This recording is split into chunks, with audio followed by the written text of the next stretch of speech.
Restaurants కంటే బెస్ట్‌గా కుదిరే ఈ గోబీ మంచూరియాని ఒక్కసారి ట్రై చేయండి. ఎవరైనా వదలకుండా తినాల్సిందే. Hello busy people, welcome back to my channel.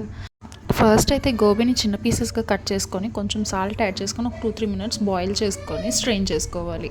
అలా స్ట్రెయిన్ చేసుకున్న దాంట్లో సాల్ట్, కారం, పెప్పర్ అండ్ కొంచెం ధనియాల పొడి యాడ్ చేసి ముక్కలకి బాగా పట్టించాలి. అండ్ అలా పట్టించిన తర్వాత ఒక స్పూన్ ఆఫ్ రైస్ ఫ్లోర్ లేదా మైదా ఫ్లోర్ యాడ్ చేయాలి. And 2 spoons of corn flour add చేసి ముక్కలకి బాగా పట్టించాలి.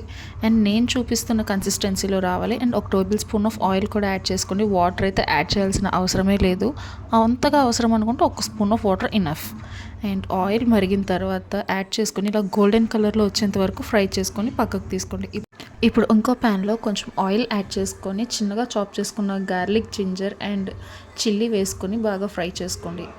అండ్ ఈ ఆనియన్స్ అయితే కట్ చేసుకొని వేసుకొని ఒక 2 మినిట్స్ స్టీర్ చేసి ఒక 2 tablespoons of chilli sauce and ఒక spoon of soya sauce and 2 tablespoons of tomato ketchup add చేసి స్టీర్ చేసుకొని 1 మినిట్ తర్వాత కార్న్ వాటర్ అనేది అంటే ఒక స్పూన్ కార్న్ ఫ్లోర్లో వాటర్ యాడ్ చేసి ఉండలు లేకుండా తిప్పి ఇందులో వేసుకొని కొంచెం థిక్గా వచ్చాక ఇందాక ప్రిపేర్ చేసుకున్న గోబీ ఇందులో వేసుకొని స్టీర్ చేసుకోవాలి. అండ్ లాస్ట్లో నిమ్మకాయ జల్లుకొని తింటే ఉంటుంది స్వర్గం అంతే. వీడియో నచ్చితే లైక్, షేర్ అండ్ సబ్స్క్రైబ్.